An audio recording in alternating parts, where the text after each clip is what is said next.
Hello, this is Simon Brew. I'm the editor of Film Stories magazine, and a very warm welcome to the Film Stories podcast. Sorry about that. I literally had to fly in from outer space. Come with me.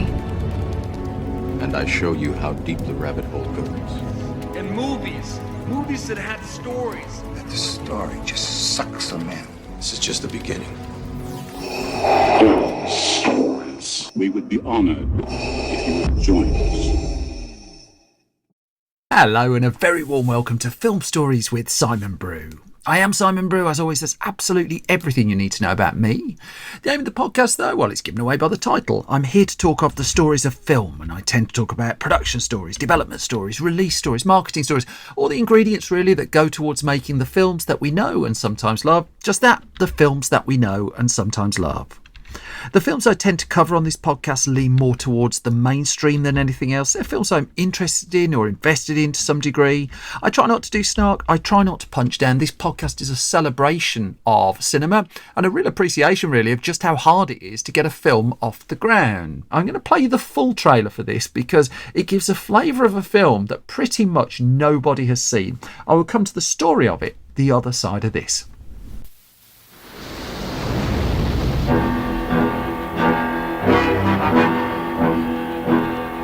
From the pages of the world's greatest comic book adventure, 4 heroes on a daring mission in space, but something went wrong. Genetically transformed, they become the most powerful superheroes of all time.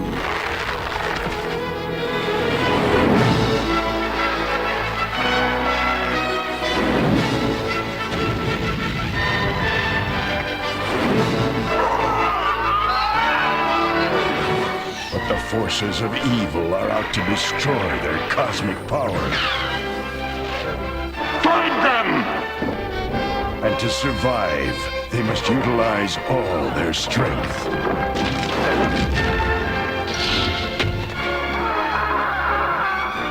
To put an end to their arch nemesis. Doom. It's clobbering time.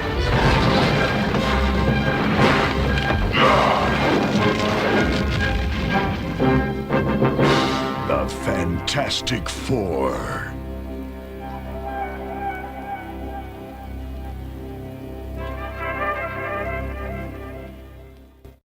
So that was a released trailer for the film The Fantastic Four, dating back from 1994, directed by Ole Sassone, screenplay by Craig J. Nevius and Kevin Rock, and starring Alex Hyde-White, Jay Underwood, Rebecca Starr, Michael Bailey Smith, Ian Trigger, Joseph Culp, and George Gaines from the Police Academy movies.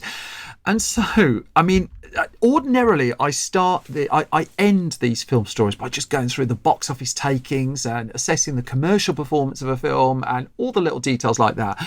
The Fantastic Four from 1994 made nothing. Zero. Not $1, not £1, not 1 cent, at least not officially. Because this was a film, as you may or may not know, that never actually saw an official release. So let's go right the way back to 1983 to start this story, which was when a meeting took place at the home of Stan Lee, the co-creator of Fantastic Four. Now, Stan Lee lived in Los Angeles, and a German film producer by the name of Bernd Eichinger, who had, he produced films like The Never-Ending Story, went to visit Stan Lee at his home and went looking for an option for a film of Fantastic Four. So this was 1983, and already at that point the rights were not available. The reason the rights were not available was slightly odd. It wasn't because the Fantastic Four had been optioned for film. It's because one of the characters had been. That an executive at Universal by the name of Frank Price had taken out an option on one of the four, the Human Torch, in 1977, and that option wasn't due to lapse until 1986. And so Bernd Eichinger, and he'd made his riches as CEO of New Constantine, a hugely successful German film production company, was going to have to wait if he wanted to get his hands on the characters. Now, he was a huge Marvel fan, and so he was particularly keen to do so. And so he bided his time. And in 1986, he went back to Marvel seeking an option, the screen rights really, for the Fantastic Four characters. Now, in 1986, Marvel was in a very different place than it is today. It was selling the screen rights to its characters for really small amounts. And just to give you some context on that, in 1985, it reportedly sold the screen rights to Spider-Man to Columbia Pictures, now owned by Sony, for $225,000. Now, that deal that led to the screen rights being sold to Columbia would be one of the reasons Spider-Man rights would be so knotty and so stuck in limbo for so long. But to this day, Sony has the screen rights to Spider-Man films as long as it keeps making Spider-Man films. This was during the fire sale era of Marvel, where it was selling screen rights to its characters and its properties for just pitifully small amounts of money, thinking, well, at the very least, it will give us publicity for the comics we're trying to sell. So the rumour was that when Eischinger went to Marvel to get the Fantastic Four rights, he paid $250,000. Now, the deal that was brokered meant that he had to get a film moving, and Eischinger knew that for the scale of the film he was looking to make, he was going to need some studio backing. I mean, he had some resources himself. But also, I mean, this was not going to be a cheap film to make. I mean, it was going to be, in the region of $50 million, he figured. And the thing is, in the mid to back end of the 1980s, there weren't that many movie studios particularly keen to put $50 million into a superhero film. That, I mean, was it Rambo 3 cost $65 million and at that point was the most expensive film of all time. So this was not a cheap project. And also, comic book movies and superheroes were not box office gold in the 1980s, at least not until the end of. I mean, we're in the era of the Howard the Duck film, covered on a previous episode of the Film Stories podcast, and a notable box office flop of the 1980s, a film that to this day is, whenever it's talked about, seems to have the words box office bomb next to it. Never mind the fact it's come out on 4K disc and been remastered and still seems to keep selling. It would be 1989's Batman, though, directed by Tim Burton, backed by Warner Brothers, that demonstrated to movie studios just how much money a superhero film could make. But that wasn't an awful lot of use to Eischinger at this point because, I mean, he was running out of time. It got to the point where the option on the Fantastic Four was due to run out in December 1992. Now, you'd think in the aftermath of Batman that there would be some willing people to write a check. But don't forget, in 1990, out came Disney's Dick Tracy film, another comic book superhero, if you like. And that film was, even though it wasn't a loss, it wasn't a failure, it cost an enormous amount of money and didn't really bring in a lot of profit to Disney. And the feeling was that a superhero film was not by definition box office gold. It was going to take a few more films to prove that. And that level of waiting around wasn't something that Eischinger really had in his corner. He knew he had to have a Fantastic Four movie shooting in December 1992, else the rights were going back to Marvel. So if you imagine the amount of time it takes to write a film, to cast a film, to direct a film, the pre-production, ordinarily in normal filmmaking, he would have had to have most of this locked by the start of 1992, ideally beforehand.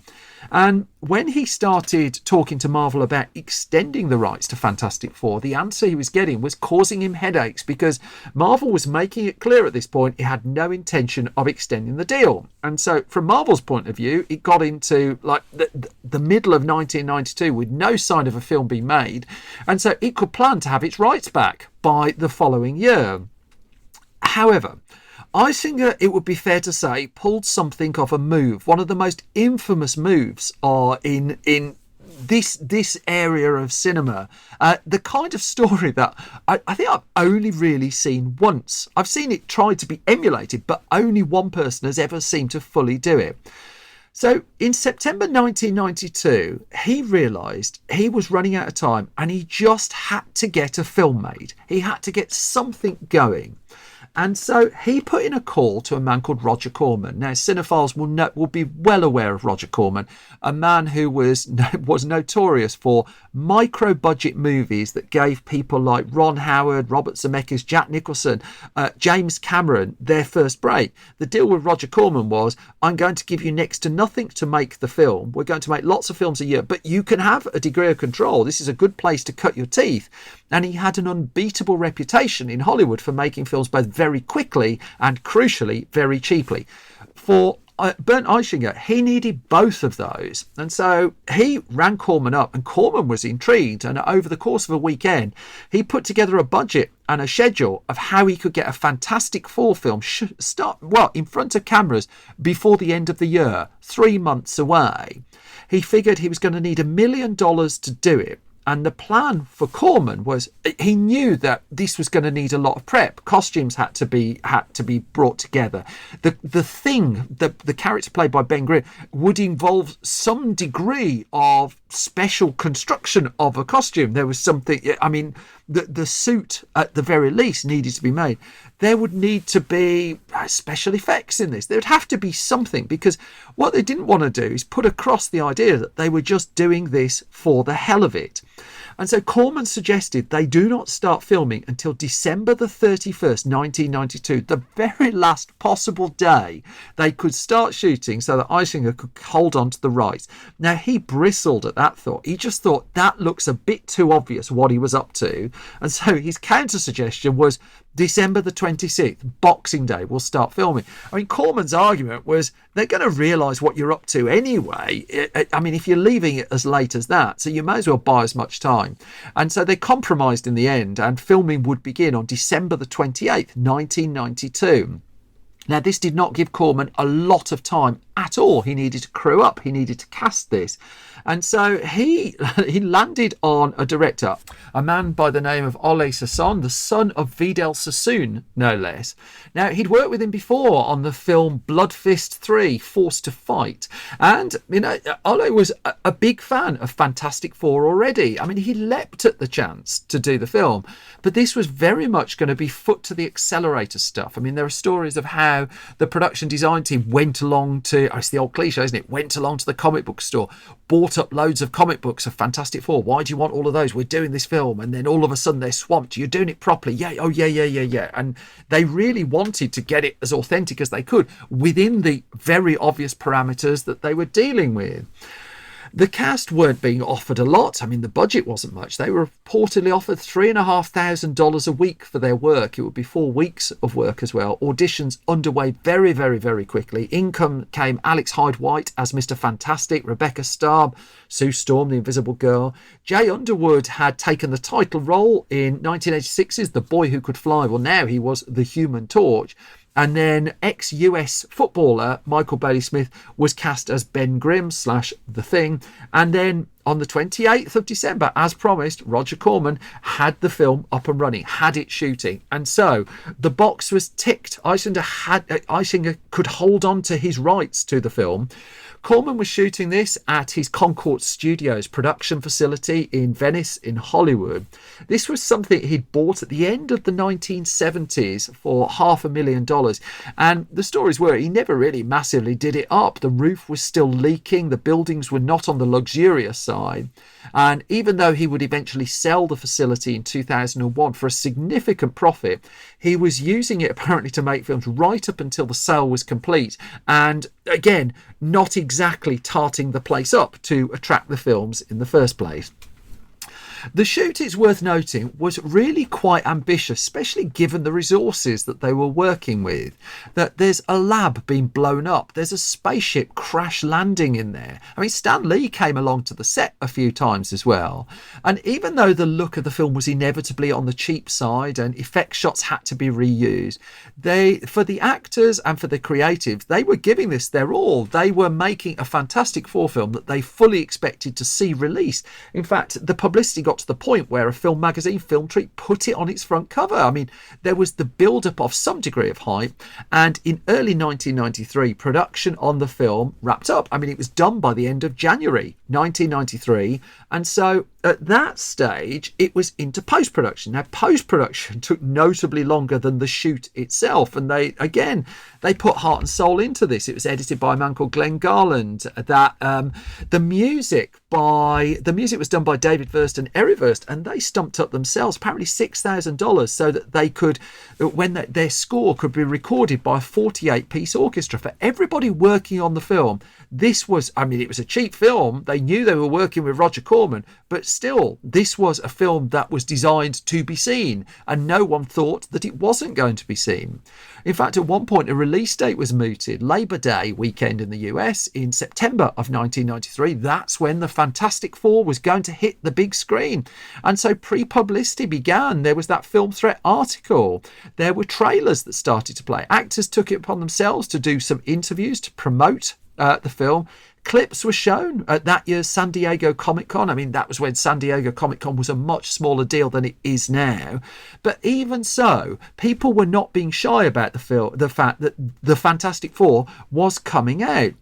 Even when the release date moved into 1994, a world premiere was scheduled for Minnesota in January of that year, and the build-up could begin and the promotional duties were getting underway.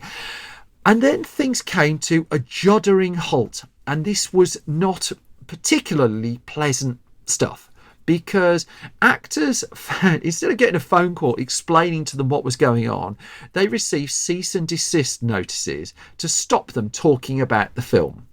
And as per the story told by Bernd Eichinger, he was called up by Avi Arad. Now, Avi Arad was then at Marvel, and he offered, reportedly, allegedly, however you want to frame it, to buy the film up for several $1 million. And from Arad's point of view, he just wanted to bury it. He feared that this cheap-looking film, in his eyes, would denigrate the comic books, that would take the emphasis away from them, that wouldn't generate sales, it would take sales away. And so what this gave Eichinger was, first of all, a profit, and secondly, allowed him to maintain his option. He'd fulfilled his contractual obligations, and so he could continue to develop a Fantastic Four film. Arad, meanwhile, just wanted the negative and just wanted it. He wanted it gone. He didn't want the film out there. The actors were said to have been devastated when they got the news, and it's only then really that rumours started to bubble up of a secret plan, that the idea all along had been not to release the film at all. And I mean, it just seemed to fit. There was some logic. That there was a rumour that came to light many years later that in 1994, as Arad was buying up the negative, Eichinger was talking to Chris Columbus, who'd come off the back of 2 Home Alone films at that point, to do a new Fantastic Four movie. In fact, in 94, a deal was actually struck at one stage, reportedly, with Columbus to develop and direct a Fantastic Four film. That script work got underway. Columbus would drift away from the project. Sean Astin was linked with directing at one point. He's got an Oscar nomination for Best Short Film Director, actually. Peter Segar, who would go on to do, the third Naked Gun film and Get Smart, he was linked at one point. It was said got to a point where in 1996 that pre-production was getting underway on, let's just say, a more expensive version of Fantastic Four. That didn't happen either. But it never shook the suspicion that was unconfirmed at the time that this particular, the Fantastic Four, as it was called, had gone into production with the people behind it, the people ultimately behind it, having no intention of it ever being seen. And it was being described as a gambit by which the rights could be held onto. Now, it'd be about 10 years later that Stan Lee would suggest that in fact was the actual plan, but Roger Corman and Bernd Eichinger both refuted the account. I mean, they argued, why would you stage a premiere? Why would you set that up? Why would you pay for a trailer? Why would you pay for publicity to go out? And so there was no definitive answer given to that. But Stan Lee would suggest that the plan was not to ever release it, but that the actors hadn't been told, the director hadn't been told, the writer, the crew just basically hadn't been told. I mean, in fact, in a historic interview, Roger Corman would many years later reflect that it was the strangest film production I've ever been involved with in my life. The film then was, it was done. it was completed, but there was no way, it seemed, it was going to be seen. There was no way it was going to be distributed. It just disappeared. Well, you know, the world has funny ways of getting you to see things that you weren't ever allowed to see. And so the movie basically has leaked out ever since in bootleg form. Think of it like the Star Wars holiday special about how Lucasfilm tried to completely cover that up, and then enough bootlegs went round that it kind of bit the bullet in the end and let us see it. But in the case of the Fantastic Four, I mean, you would go to conventions and someone would have a copy of it, would hand it over. When the internet came along, that was it. I mean, you no longer needed to get some kind of bootleg video or something like that. You instead, it's even as I'm recording this today, it's not tricky to go onto something like YouTube and you can find the Fantastic Four complete film.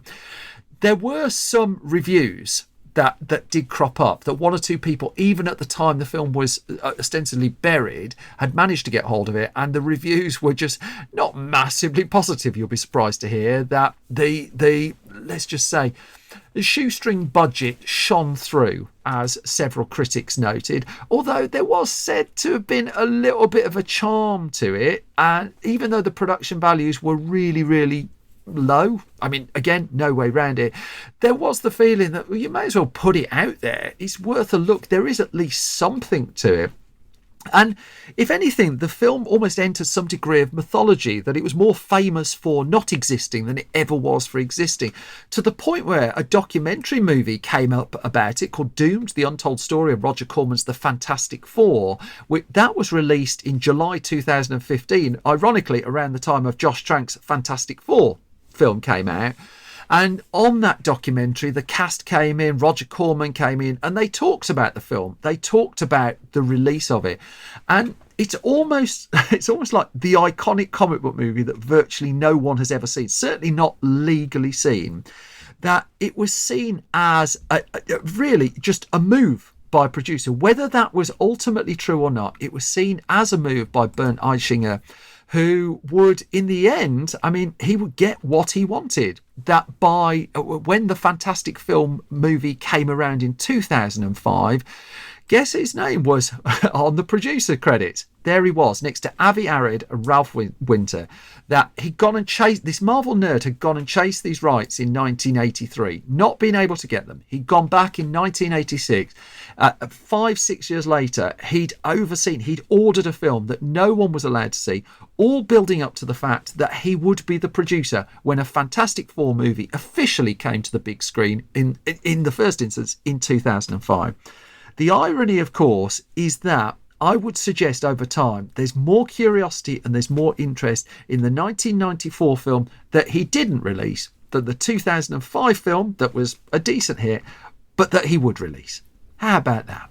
Thank you so much for your time and thank you for listening. I'm just going to do a few parish notices. So firstly, if you like this podcast and don't mind supporting it, there are a couple of ways you can do so.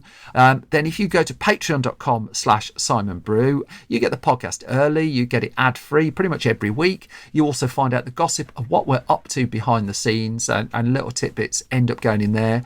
Costing you absolutely nothing, meanwhile, is to subscribe to the podcast at your podcast home of choice. That's massively appreciated. Likewise, if you can leave ideally a hugely positive review, that is also massively appreciated. And then if I can just do a quick plug for my Film Stories print magazines, that Film Stories magazine is 168 pages. It's film magazines like they used to, huge, chunky, real thud, really nice paper. We're really proud of it. The current issue is talking an awful lot about the new Bob Marley biopic, One Love. I'm working on the issue after at the moment. There's so much coming up in that. If you go to store.filmstories.co.uk, you can find that there. You can also find Film Junior, which as I understand it, is the only print film magazine of its type. That it's a film magazine for under 15s that's also written in part by them as well. Again, hugely proud of it. Independently published, store.filmstories.co.uk. If I've not bored you completely, you can find more from me on Twitter at Simon Brew, on Blue Sky at Simon Brew as well. Film Stories is on Twitter at Film Stories, is on Facebook, Film Stories Online, on YouTube, youtube.com/Film Stories, and the Patreon again is patreon.com/Simon Brew. If you go to store.filmstories.co.uk, that's where you can find all of our magazines and Blu-rays for sale. We have the UK exclusive Blu-rays of Sneakers. Oh no, that's sold out. Of No Way Out with fresh Film Stories extras on, and Bull Durham as well. I've done a special extra on that too. That's all at store.filmstories.co.uk. And just at filmstories.co.uk, that is our website. We update it every weekday with games, TV, movies, news, features, reviews, mischief, terrible jokes, and today, as I'm recording, a picture of a rabbit as well. How about that too? I think I've outstayed my welcome. I always outstay my welcome. I just need to say thank you again for listening. Thank you for your time. I hope you all stay well, and I will be back soon with another bunch of film stories. Until then, look after yourselves. Bye bye.